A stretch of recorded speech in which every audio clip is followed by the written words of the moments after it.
చరిత్రలో చాలా మంది నిలిచిపోతారు, కానీ చాలా కొంతమంది చరిత్రను తిరగరాయగలరు. టీ20 ఇంటర్నేషనల్స్ లో ప్రతి టీంని గడగడలాడించి అత్యధిక పరుగులు చేసిన వాడు.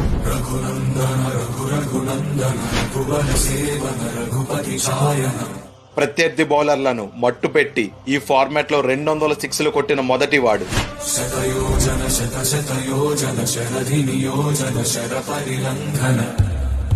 టీ20s లో సెంచరీ కొట్టడమే గొప్ప అనుకుంటే 5 సెంచరీలు కొట్టిన మొదటి వాడు.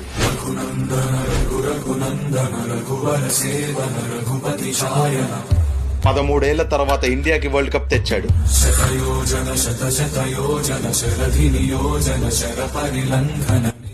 చోకర్స్ అనే దేశాన్ని ఎగతాళి చేసిన ప్రతి ఒక్క నోరు మోయించాడు.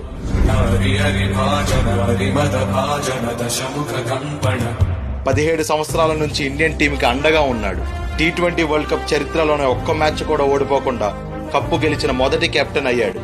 భారత జెండాని చరిత్రలో పాతి ఇవాళ టీ20 ఇంటర్నేషనల్స్ నుంచి రిటైర్ అయ్యాడు. టీ20 చరిత్రలో ఒక్క ఫైనల్ కూడా ఓడిపోకుండా ఉన్న కెప్టెన్ మన రోహిత్ శర్మ. ఇంతకన్నా గొప్ప ముగింపు ఇంకే ఉంటది.